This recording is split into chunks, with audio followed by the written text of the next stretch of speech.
Don't be stupid, my friend. Don't start anything you can't finish. Especially if you're 5'2.5", a short man like me, with a big belly. 5'2.5", I'm very tiny. I'm considered a tiny man. And with my belly, I'm considered obese. Horrifically labeled by the way I look. Horrifically labeled by my posture. To be short is to be little. To be little is to be weak. Period. Don't start anything you can't finish. You better be in shape. You better rehearse. You better pack a lot of muscle, a short, small man like me. To be short like me is to be tiny. And I am obese at the same time. That's the label I take. That's the reality I take. Period. Now, how do you fight your way around that? How do you fight your way around that? You get yourself in tremendous shape. Very strong. And you work on taking down and moving a bigger man. Go for that big man. Move him around. Take him down. Any way you can, you should have the power in your body. And your balance should be perfect. I'm built close to the ground. This hurts me tremendously when I approach any woman when I was young. It hurt me tremendously. And I had to be inconspicuous, or I will be embarrassed. I will be insulted. And I didn't realize you got to fight dog down, balls to the wall, to turn things around for the short, small man like me.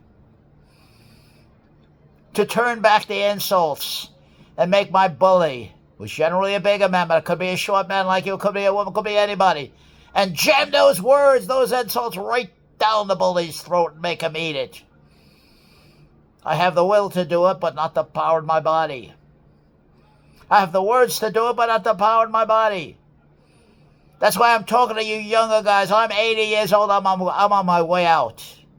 One foot's already in the grave. I'm on my way out. But I go out fighting. I go out swinging. I've taken every insult as a possibility to take. No man can ever humiliate or insult me. I've taken it all. I know it all. And I push back. I can't push back physically. I can't turn the clock back again and do what I should have done. Build my body powerful, drive iron, and do so many other exercises for the hands, for the fingers, for the forearms, for the punching power, for the grabbing power, for the lifting power. The short, small man like me should have no excuse to be a victim. No excuse. And your job, before you can do anything else, is to take back your presence and your posture. Take back your manhood. I'm telling you right now, you won't do anything. You can't justify, you can only justify cowardice only so long. You need punching power, you need power in your hands, you need to get low and strike your big man in the kneecap, bust the shin, bust him right to the middle and break some short rib. Speed, balance, angle, courage, man. But you have to earn it. That's the bottom line. Or you can go around all your life, my friend, as a victim. De-victimize. That's what I'm all about. That's what I'm talking about today. De-victimize, step by step. How do you live with yourself, man? How do him live with himself when him do a thing like that? How do him justify cowardice? How do him justify genuflecting and absorbing the humiliation like I did?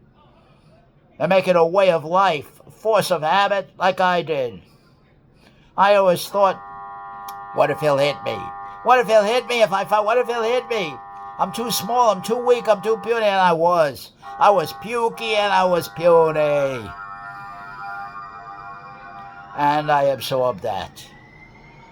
A man is his conditioning.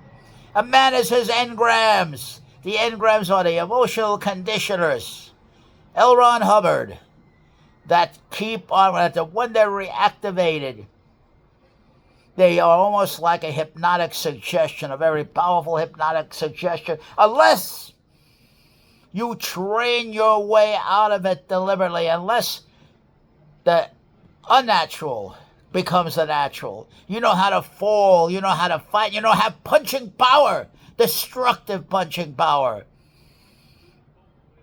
so that you fear no man. That's why you have to get used to pushing around a bigger man, move him around, because there is the fear of the bigger man. What did I do? Just like my uncle.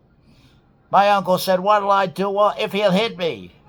My uncle was small like me, 5'2", 5'3", no power in his body at all. What'll I do if he'll hit me? How would you like to go through life saying that? What will I do if he'll hit me? If you get yourself in tremendous fighting shape, I mean street fighting, I mean dirty fighting, I mean killer fighting, you don't have to say that. That's eliminated from your vocabulary. You hear me? That's eliminated from your vocabulary. Now, you know when I talk about something like this, I'm very serious. I don't play no games here. There's no entitlements. There's no good Samaritan. There's no one who's going to rescue you. I don't care who says it. Whether it's, what's his name? What the hell? I even forget that fool's name. What's his name? Tony Robbins, the big man. Or his sidekick, Dean Graziosi, the little guy with the big mouth, the big marketer, and all the hand gestures and all the body language. He'd tell you the same thing, but he'd charge you a lot of money to tell you and give you a lot of bullshit before he gets to the main point. But that's the main point. You're hearing it from me. You're hearing it from the man who has the credentials. You're hearing it from the real man talking to you right now. There's no doubt in my mind. There's no entitlements. But you should be powerful enough within yourself to approach anybody, to ask for what you want directly and fight dog down to get it. Competitive, competitive, competitive. There's no entitlement unless you take the entitlement. There are no rights unless you take your own rights and establish them by representing yourself as a man, not a punk. That's all. You have to always ask yourself, when I go through my day and look in the mirror, can I live with that man I see in that mirror? Looking back, I couldn't. And I couldn't hide him. I hid him for so many years, and finally I said enough. But I said enough too late. You hear what I'm saying? I said enough too late. Should have said enough 60 years ago. 65 years ago.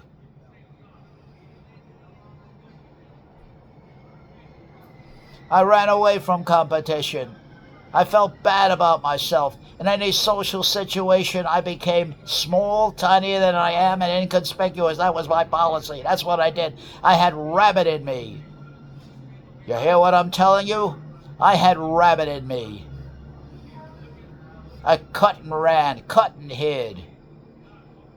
And then I had to live with myself, so I invented hero figures. The great Rocky Marciano. I'll punch like Marciano. I'll have the suave affair like, what's his name? Ooh. What's his name? Wait a minute. Ooh. Ooh. Ooh. Little distraction there. We go on. We go on with the analysis. I thought I was Sinatra. I thought I could sing like Sinatra. I was all the heroes in the movies. They really sold me a bill of goods. And I bought that bill of goods to escape who I am. I'm telling you, you take your damn clothes off. And you stand in front of that mirror. And you film all your fat. All your obesity, my friend. And see that soft, ugly body looking back at you. What are you going to do about it? Camera doesn't lie. The pictures don't lie. What are you going to do about it? That's the challenge. Forget Tony Robbins. Tony Robbins and bullshit in my mind. This is the real challenge for the small, short man. Hey, Tony! Can you make me big like you, Tony? Or else shut up! Shut up, Tony! You talk too much. That's what I would tell the big man. And get your damn banana hands out of my face. Don't reach into my space, Tony. Stay the hell out of my face. Stay out of my space. And when do you shut up, Tony? When the hell do you shut up and let somebody else talk for a change? That's what I tell the big man. The marketing genius. With billionaire friends, the multi-millionaire. That's what I tell him directly. You don't let yourself be bullied by anybody. You think I would let a man of the character of a Mark Levin bully me in any way? I'll push on Levin. When Levin pushes, I'll push harder on him. And the orange god, Donald Trump, the big fat orange god. I'll push on him. But I'll push on this Levin with his big mouth, his sarcasm, his arrogance, and he is a hideously ugly man with a brutally ugly wife. And I'm saying it. My beautiful wife is not so beautiful. See, a man like this, a bully like this, has to be brought up. He's got to be brought up short, just like O'Reilly and the good Dr. Phil, the wonderful Dr. Phil. The 6'4" O'Reilly and 6'4" Dr. Phil. Phil, in my opinion, is 90% wrong in everything he's saying. I could take Phil down. I could challenge Phil on his traditional morality, family values, and all that other crap. With Mark Levin, I would enjoy insulting that. I would enjoy insulting this ugly, despicable individual. I would enjoy insulting him.